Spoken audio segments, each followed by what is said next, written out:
The Obama administration under fire again over a report that the United States is sharply reducing drone attacks in Pakistan at the request of the Pakistani government.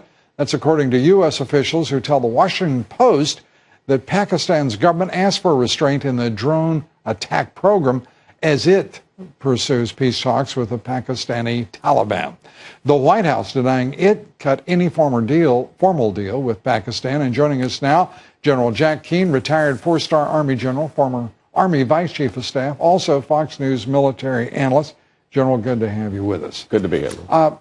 General, this administration is lifting sanctions incrementally as it continues talks that so far have produced nothing with Iran.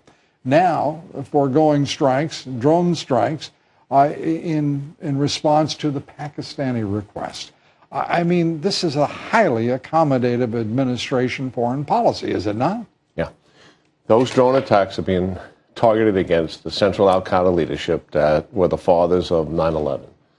And now their sons are in charge, so to speak. And the fact of the matter is that if the conditions on the ground were changing and that threat was going down, it would maybe make some sense. But to do it for a political accommodation with the Pakistanis makes no sense whatsoever. We have every right to be conducting those strikes given what took place. And given that, in theory, Pakistan is supposed to be an ally. We have a lot of evidence at times that they're not.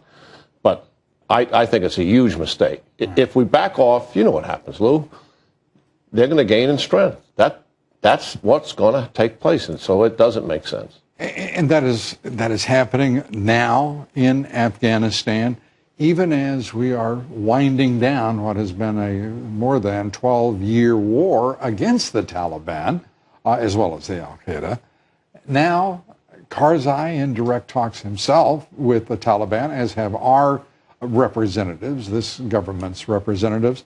This is a strange moment because there isn't resolution militarily or geopolitically, yet talks ensue with the very organization and people we went into the country to destroy. Yeah, well, it's frustrating, and make no mistake about it. I mean, look, Karzai has got about 90 days left. He is a lame duck. He's desperately trying to avoid any of the appearances of being a lame duck, which explains some of his narrative statements about us that are very critical. And now, discussing negotiations with the Taliban. I mean, it's somewhat ridiculous because the Taliban know full well, Lou, that they're going to make a deal with Karzai's successor. If there ever is a deal, it's never going to take place with Karzai. So the Taliban aren't going to be taking those talks seriously.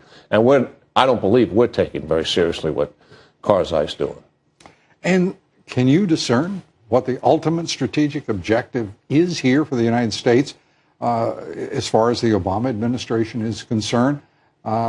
Deference to Pakistan in pursuing its attack strategy with the drones, deference to the Taliban itself with constraints on our operations in Afghanistan.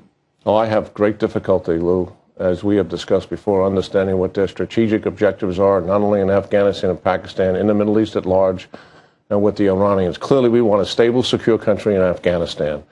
And we don't want the Taliban to be predators on Afghanistan or the al-Qaeda. And the fact of the matter is, a lot of our policies are not going to get us that stable and secure Afghanistan. The policies of this administration, and they're thwarting our ability to be able to do that. And certainly putting on the table the idea that we would pull all of our troops out there would almost guarantee the instability in Afghanistan that we have fought so hard to correct and turn around. General Jack Keane, as always, good to see you. It's good talking to you, Lou.